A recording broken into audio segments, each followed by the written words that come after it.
Hey everyone, it's Mike from Rogala Photography here.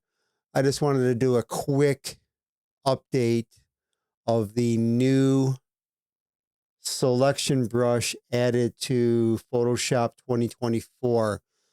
They finally moved it out of beta, and it's in the full version of Photoshop 2024.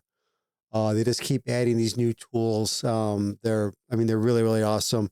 Now, this particular selection brush just adds to all the options you have for selecting something in your photo in Photoshop. It's always good to have options. Sometimes too many options are a bad thing, but you're going to see here that this selection tool is definitely a good option to have. What'll happen is that once you update to the latest version of Photoshop 2024 and you open it, you'll get this new tool found screen right here, and it'll tell you what's new right here. In this particular case, it was just a selection brush. I chose to create a new tool group and then keep my custom toolbars. I have everything set the way I want to. If you reset the toolbar, it's going to go all back to default. And then it's gonna take all your changes, all the modifications that you made, and you'll have to start over again. So I left mine as is. And then if it says here, do not add new tools, you could do it that way too, I guess, because there is a way to add it. I'm going to show you in a minute. But it's just easier to add a new tool group and then keep your custom toolbar. Okay. So if you don't see this icon right here, okay, that is your new selection brush tool. All right. If you don't see it, come down here to these three dots. Okay, right there. Hold down and then click Edit Toolbar. Now you'll get your directions here or your choices for your toolbar. Now, if you don't see this icon right here, the selection brush, it'll probably be over here on this side somewhere. So all you'll have to do is click and then drag it over. I already have mine in here right here, and I put mine right up over here, right around all the other selection tools right here. So I got my lasso tool, polygonal lasso tool, magnetic, object selection, etc. So I figured I'd put them all together, and then since I'll probably be using this tool quite a bit, I left it outside of the group. Now you can drag this into the group if you want to. And now you can see it is right here in the group. I don't want it in the group, so I'm going to put it right there. Okay. And then just click done. And you can see my selection brush tool is right there. So all I got to do is make that choice, click the selection, and now I can see I have basically a brush. Okay. Just like if I were to choose one of my other Photoshop brushes right here, I have a brush, but it's a selection brush. So I could take the brush and I can just start painting. Okay. And you can see I have my fuchsia color there.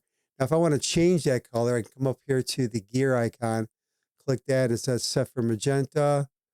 Let's say if I wanted fuchsia, it's a little different color. But you could choose any one of these colors if you want. You probably want to pick a color that you don't work with very often. I would not use like blue, green, or red because those are pretty common colors. So fuchsia, maybe even sea foam, one of those colors just to make it, less, or so you can see it more, it stands out. Okay. Now also up here, so if I have my selection here, I can hit on a Mac Command D to deselect it. Or if you're on a PC, it would be Alt D. Okay. And that'll help you deselect whatever your choices are. Now, if you notice, if you don't have a selection made, you only have add right here. You don't have subtract. You actually have to put a selection right here. And then now you'll have subtract. But there's an easier way to get that. I'll show you that in a minute. Now over here, you have your different brush choices. Okay, so I just have my selection brush right there. You have your opacity, so I could take my opacity and I could turn it down if I want to. I can make another selection that is a little bit lighter, okay? Depending on what you're going to do to that selection will determine whether or not you want to have 100% opacity like this, or if you want to turn the opacity down a bit. So that's going to just, you know, decide whether or not what you want. Oh, I forgot to show you this. Let me hit deselect. If I close up my shape, so let's just say I'm going to draw a circle. If I close it up like this, Photoshop will fill it in. If I make a square and I close it up, again, a triangle. So whatever my shape is, if I'm closing it up, it'll fill it in. All right. So I'm going to hit Command D right there to get rid of those. If I hold my Shift key down and then click here and then come down to click over here, it makes a line. And then I can come on over here and here, and I could close it up. But now, for some reason, they didn't allow you to fill it in. So now basically what you got to do is just fill it in like that. You can, and it'll automatically fill it in. Okay. I don't know why Photoshop didn't add that in there, but they probably will with the next update. Let me go over here real quick. Let me just make another quick selection here. And over here is my brush size. So I can make it bigger or smaller. There's an easier way to do both of these. I'll show you the shortcuts in a minute. Here's your hardness. Okay, so I can lower my hardness down. And you can see how it's kind of feathered out how much pressure is on there. So again, you can see it feathers it out. So it all depends on what you want. Personally, I mean, right now I probably would do a little less hardness, maybe like around 50%. But again, you can change that. And I'll show you how to change that right now. If you want to change your brush sizes, okay, what you want to do is hold down your Option key. You can see how right here, look at this, look at the brush, and you can see it's got a plus sign. So if I hit the Option key on a Mac, I believe it's Alt on a PC, and you click it, it turns to a minus sign. So now I can subtract right here. Okay. So I can do that. And then once it comes back, now I can add once I let go of the Option key. Okay. So it all depends on what you want on there. Okay, so if you want to change your brush size on a Mac, hold down Control and then Option. And then what I want to do is drag to the right, and it's going to make it bigger. If I drag to the left, it's going to make it smaller. Okay, just like that. Now, if I hold those same keys down and I'll drag up, I make my brush softer. And then if I want to make it harder, I can go all the way down to 100%. And you can see right here the diameter of your brush and also the opacity and the hardness. So we're not really affecting opacity here. We are just affecting the hardness. And again, if I hold down those same keys, I can make my brush bigger and I can make my brush smaller. And if I go up, I can make my brush softer. So we'll keep it at, let's keep it at 50% for now. Okay. But I do want to make my brush smaller. So let's go back here and do that. All right. So let me hit Command D to get rid of that. I want to make my brush smaller again. Right there. Boom. There we go. Okay. So what I could do, if I'm on my selection brush tool, I could come on over here to my object selection tool and I could choose object selection. And, what do we have here? Let's just choose, we'll do a rectangle. All right. So now we got the rectangle.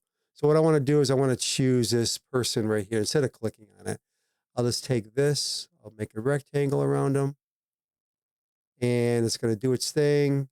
And you can see it put the marching ants around this person right there. But if I come on over and reselect my selection tool or selection brush, you can see I can refine this much easier because now I can see, well, it selected that bucket or that tie down right there. So what I can do now is make my brush smaller, okay? And then I'll hold down the Option key and I can get that out of there, and I got the bucket out of there. And now he is only affected. And then what I could do is I could come on over and let's just say I want to do a curves, okay? And now I can make that person brighter or darker, whatever I want to do, okay?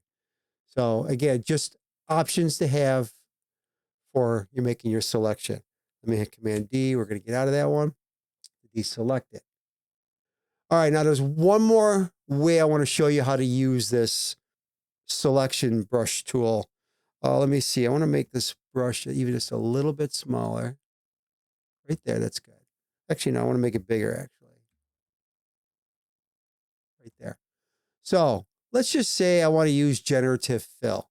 Now, normally you would use the lasso tool and or one of the other selection tools to pick your area. Well, what I'm going to do is I'm just going to do this. I'm going to add right there.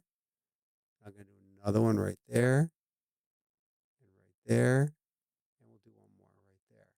Now I can come up and click to my contextual taskbar and click generative fill. And I want to type in C go. Two L's. All right. And then click generate.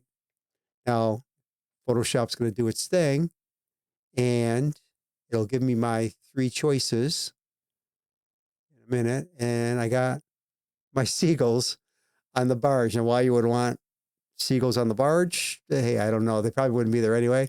Well, like I said, it gives you three choices. So this one was turned this way. Then there's that one. And then these are a little bit bigger. Okay. So usually a lot of times the second one is the best, but I think in this one, I kind of like the third one the best. But again, you can regenerate it too if you want to refine it. All right. So whatever. But again, it's a nice, simple way of doing multiple selections so you can add your generative fill. I hope you found this useful. If you did, please click that like button.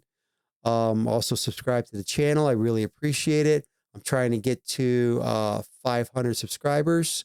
So the more the merrier. So thank you very much. If you want to find out when my next video is posted, just ring that bell.